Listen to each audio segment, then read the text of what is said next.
ಪ್ರಗತಿಪರ ಸಂಘಟನೆ ಜಿಲ್ಲಾ ಪ್ರಗತಿ ಸಂಘಟನೆಯಿಂದ ನಾವು ಈ ಜಂಕ್ಷನ್ ಕಮಿಟಿಗಳನ್ನೇನು 24ಕ್ಕೆ ಇಟ್ಟಾರ, ರಾಷ್ಟ್ರ ನಾಯಕರು ಬರ್ತಾರ, ಅವ್ರಿಗೆ ಬೆಂಬಲವಾಗಿ ಪ್ರಗತಿಪರ ಸಂಘಟನೆಗಳೆಲ್ಲ ಬರ್ತು. ಈ ದೇಶದಲ್ಲಿ CAA, NRC, NRP ಅಂತ ತಂದಾರೆ ಕೇಂದ್ರ ಸರ್ಕಾರ. 130 ಕೋಟಿ ಜನರ ಮ್ಯಾಗ ಇವತ್ತು ಭಾರತ ಬಂದದ.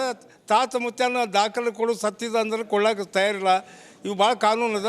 ಮೊದಲು ತಂದಿದ್ದಲ್ಲಿ 55 ಇಸ್ವಿ ಒಳಗೆ ಆಸಾಮ್ದಾಗ ತಂದಿದ್ರು. ಆಸಾಮ್ದಾಗ ಬಾಂಗ್ಲಾದೇಶದಿಂದ ನುಸುಳಿ ಬಂದವರು ಎಷ್ಟು ಜನಗಣತಿ ಮಾಡಿದಾಗ NRC ಅವಾಗ ಬಂತು.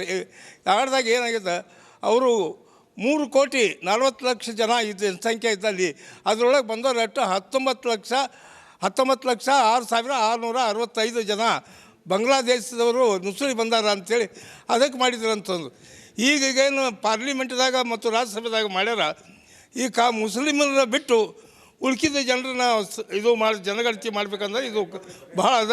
ಸಮಾನತೆ, ಅಂಬೇಡ್ಕರ್ ಹೇಳೋ ಸಮಾನತೆ. ಈಗೇನು ನಮ್ಮೆಲ್ಲ ಸಂಘಟನೆಗಳು ಕೂಡಿ, ಸಾಮಾಜಿಕ ಸಂಘಟನೆ, ಪ್ರಗತಿಪರ ಸಂಘಟನೆಗಳು ಎಲ್ಲರೂ ಕೂಡಿ ಎಲ್ಲ ನಾವು ಏನು ವಿನಂತಿ ಮಾಡ್ಕೊಳ್ಳೋಂಥ ಎಲ್ಲ ಜಾತಿ ಪಾತಿ ಇಲ್ಲದೆ ಎಲ್ಲ ಜನ ಸಹಕಾರದಿಂದ ಕೋಮು ಸ್ವಾರ್ಥ, ವಿಜಾಪುರ ಕೋಮು ಸ್ವಾರ್ಥ ಇದೆ.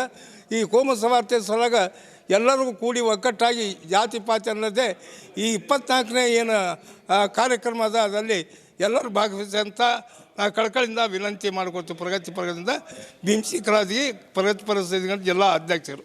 आपकी सुविधा के लिए हमने बनाया बी न्यूज़ नेशन ऐप, जो आप गूगल प्ले स्टोर में जाकर डाउनलोड कर सकते हैं।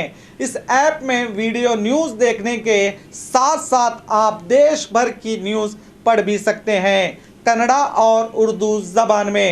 तो जाइए प्ले स्टोर में और अभी भी न्यूज़ नेशन ऐप को डाउनलोड कीजिए देश भर की खबरों को देखने के लिए।